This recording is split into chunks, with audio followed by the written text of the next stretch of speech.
청구인과 피청구인 측에 각각 한 가지씩 질문을 하겠습니다. 먼저 청구인께 질문을 드릴게요. 자, 이 사건은 각 의결의 적법성 여부 관련해서 의견이 팽팽하게 대립하고 있습니다. 청구인은 방통위 심의 의결을 위한 의사 정족수가 방통위법에 정해져 있지는 않지만 민주주의 다수결 원리에 따를 때 2인의 구성원만으로는 합의제 행정기관에 의한 심리를 할 수 없고 최소한 법정 위원수 5인의 과반인 3인의 구성원이 필요하다고 주장합니다. 그런데 각급 합의제 행정기관에 대한 헌법재판소의 사실조회 결과에 의하면 대부분의 경우 의사 정족수를 제적위원을 기준으로 해서 그 과반수 또는 3분의 1 이상으로 정하고 있음을 알 수 있었습니다.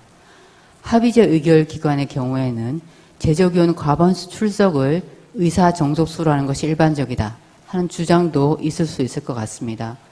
방통위의 경우 앞서 말씀드린 합의제 행정기관들의 사례들에 비추어 제적위원을 기준으로 하면 제적위원 전원이 출석했으므로 의사 정족수에도 문제가 없다라고 볼 수 있지 않을까요? 방통위의 경우에만 법정위원을 기준으로 의사 정족수를 정해야 되는 특별한 이유가 있습니까? 네, 답변하겠습니다. 지금 그 직권으로 헌법재판소에서 보내신 그 사실조회 회신을 보면, 의결 정족수만 그 법에 규정된 기관의 경우에도 정원의 과반수에 미달된 인원으로 의결한 적이 없다라고 대부분 거의 모두 제가 보기로는 회신한 것으로 알고 있습니다. 그거는 의사 정족수를 별도로 규정하지 않더라도 그 정원의 과반수 이하의 위원만으로 구성된 의결 자체는 상정하지 않고 있다라는 것을 전제하고 있다. 저희는 그렇게 생각하고요. 그다음에 이 방통위 같은 경우에도 처음에 설립될 때 그 복잡한 정부안을 마련해서 국회에서 또 논의를 하고 위원 구성이 바뀌고 하는 과정에서 말하자면 여야가 2명, 1명씩 국회가 추천한 3명이 결합돼서 운영하는 합의제 행정기관으로 만든 취지는 당연히 대통령이 지명한 2명만으로 행정을 하라는 뜻이 아니고 국회가 추천한 사람이 추가돼서 같이 논의를 해서 행정을 하라라는 그 취지가 담겨 있습니다. 왜냐하면 원래 정부안은 대통령이 5명 모두 임명하는 것으로 되어 있었습니다. 그러나 국회 논의 과정에서 미국의 FCC 모델을 본따가지고 여야가 3명씩 추천해서 5명의 상임위원을 구성하자라고 돼 있고, 그런 그 설립 취지에 따르면 방통위는 특히나 이 상임위원으로 구성되어 있고 여야가 추천하는 이 형태는 제가 알기로는 방통위하고 방심이 지금 제가 기억하기로는 그 정도입니다만은 특별히 법에 국회의 추천, 여야 또는 국회의장, 국회 상임위원회 추천 이런 그 규정이 법에 명시되어 있기 때문에 그런 추천 권한이 존중되어서 임명되어서 합의 형식으로 운영돼야 된다라는 것이 전제되어 있다고 생각합니다.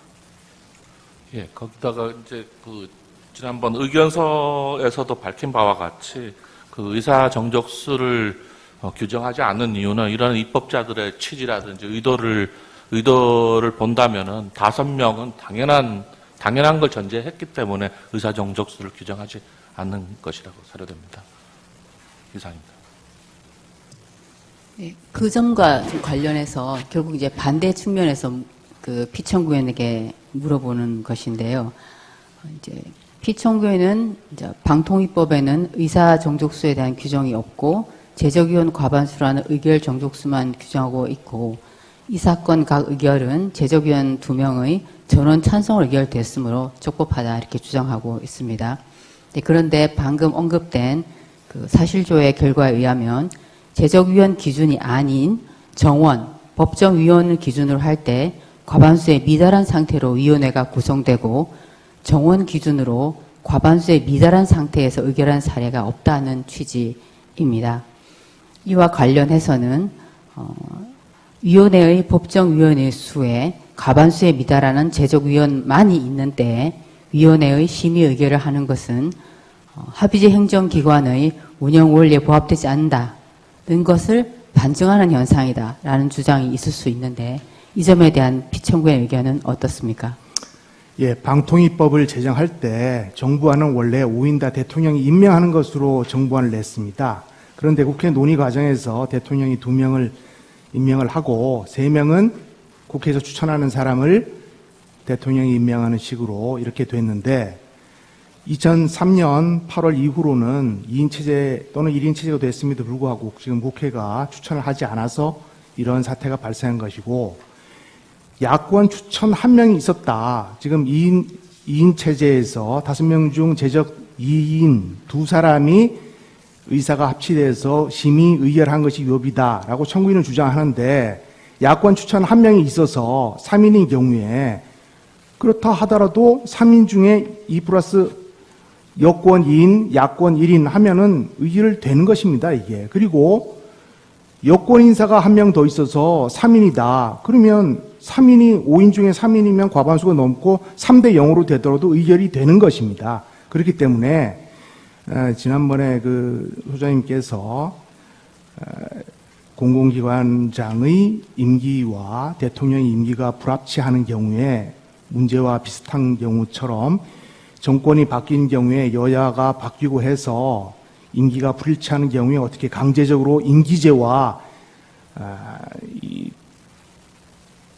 방통위 문제와 같은 이런 문제가 발생하는 것을 어떻게 하면 좋겠느냐 하는 말씀하셨는데 그것은 자진 사퇴하는 한상혁 위원장처럼 계속 근무한 분도 계셨지만 미국에서도 관례적으로 사퇴하는 것으로 알고 있고 강제적으로 사퇴하는 경우에는 직권남용죄 등의 문제가 있기 때문에 자연스럽게 순차적으로 바뀌는 것이 저는 임기제에 맞다고 지난번 의견서에서 제출한 바와 같습니다. 이상입니다.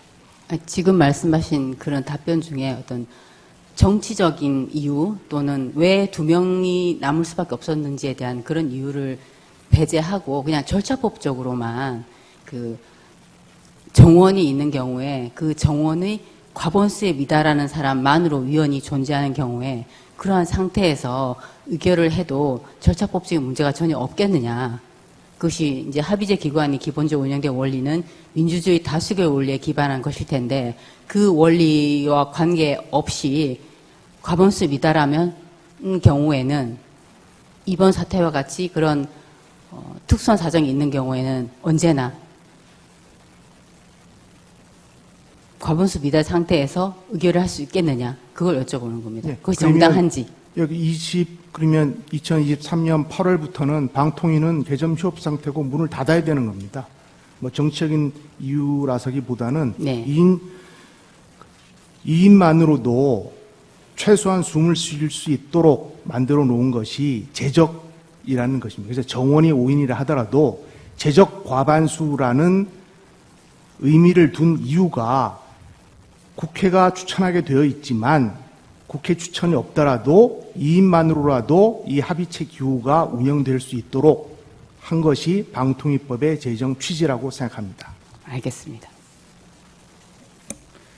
그러면 당사자에게 공통적으로 질문을 하겠습니다. 그 주제는 2인 체제의 심의 의결이 위법하다고 가정하고 파면할 만큼 중대하냐는 겁니다. 왜냐하면은 적법하다고 하면 이 질문을 할 필요가 없기 때문입니다.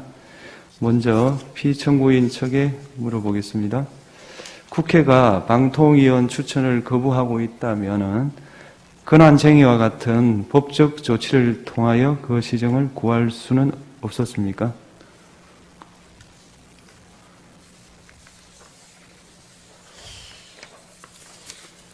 그 점은 제가 생각해보지 않은 점이라서 차후에 서면으로 제출하겠지만 행정부에서 국회를 상대로 상임위원 추천을 해달라고 아까도 증인이 나와서 2023년 3월, 7월, 11월, 올해 7월 4회에 걸쳐서 요청을 한 바 있는데 행정부에서 국회에다가 자기 구성원들을 추천해 달라고 권한쟁의를 한다라는 것은 선뜻 채택하기 어려운 방법으로 생각됩니다. 그 점에 대해서는 추가로 제가 검토를 해서 서면으로 제출하겠습니다. 네, 알겠습니다.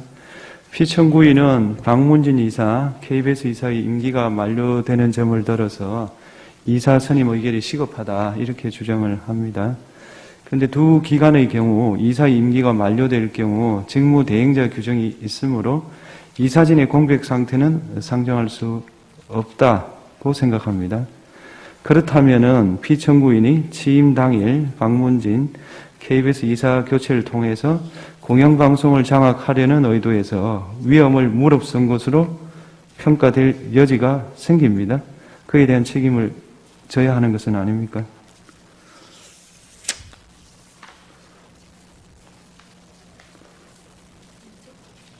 네. KBS 이사회와 박문진 이사회 구성과 관련해서는 전임 위원장들, 이동관 위원장, 김홍일 위원장, 전임 위원장 때부터 쭉 일정이 절차가 진행이 되어 오고 있었습니다. 아까 언급된 대로 83명에 이르는, 그리고 EBS도 마찬가지입니다만 83명에 이르는 인사들이 신청을 했고 그 절차를 기다리고 있던 상황이었습니다.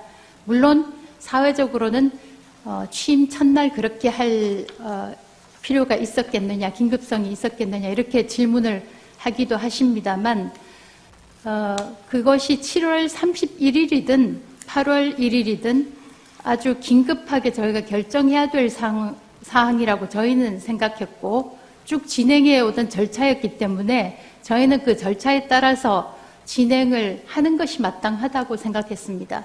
물론 지금 소장님께서 말씀하신 대로 예를 들어서 박문진의 경우에는 후임 이사가 선임이 되지 않을 경우 현재 이사가 계속 할 수 있다라는 그 규정을 말씀하실 수도 있겠지만 굳이 현재 이사가 계속 할 수 있을 만한 당위성보다는 임기가 다 된 이사를 선임하는 것이 마땅하다 그렇게 판단했습니다. 네, 그렇다면 그렇게 생각하셨다면 방통위가 위임 체제에서 한 결정에 대해서 서울행정법원이 집행정지를 했고요. 그 다음에 행정처분이 취소된 사례도 있습니다. 제가 확인한 것만 해도 총 3건인데 이에 따른 이 결론이 어떻게 될지는 모르지만 이에 따른 사회 경제적 비용은 누군가 지불해야 되는 거 아닙니까?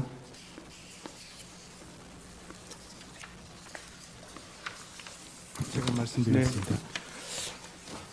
박문진 이사 임기가 8월 12일인데 7월 31일 날 임명된 당일날 박문진 이사를 임명한 것이 문제라고 하시는데 그러면 2, 3일 있다가 선임하면 그게 더 큰 문제가 됩니까? 그러면 2주일도 남지 않았는데 후임자를 선정을 해줘야 이게 박문진 이사 같은 사람들이 변호사나 교수나 언론에 관계되는 사람들이 임명이 됩니다. 그러면 나가는 사람도 그렇고 지금 새로 임명되는 사람도 그렇고 교수 같으면은 2학기에 강의를 다른 사람한테 맡겨야 되고 변호사는 있는 사건을 다른 사람에게 위임을 하거나 재분배를 배당을 다시 해야 되는 것이고 다른 일을 하는 사람은 생업을 접어야 되는 겁니다. 그러니까 최소한 한 달 전에는 임명을 해줘야 나가는 사람이나 들어오는 사람이나 원활하게 업무 인계 인수가 되는 것이지 12일밖에 남지 않은 사람을 이제 임명을 해서 그 절차를 순리대로 가기로 하기 위해서 임명을 했는데 그게 잘못된 것이고 지금 3인이 임명되지 않은 상태에서 후임자가 있다고 계속 이렇게 늘어지는 것이 적법한 것이었는지 거기에 대해서 저는 좀 의문입니다. 그거는 행정부가 법률 해석을 독점할 때 생각할 수 있는 거예요. 법률에 대한 해석이 행정부 다르고 국회가 다르잖아요. 그런데 그에 대한 최종 권한은 법원이 갖고 있는 거 아니에요. 그런데 법원에서 적어도 1심 판결에 의하면 2인 체제 의결이 위법하다는 거예요. 그렇다면 위법한 걸 함으로 해서 취소되고 2심 대법원까지 감으로 해서 방통위원회 구성이 빨라지는 게 아니고 더 늦어져요. 그거는 생각 안 하십니까?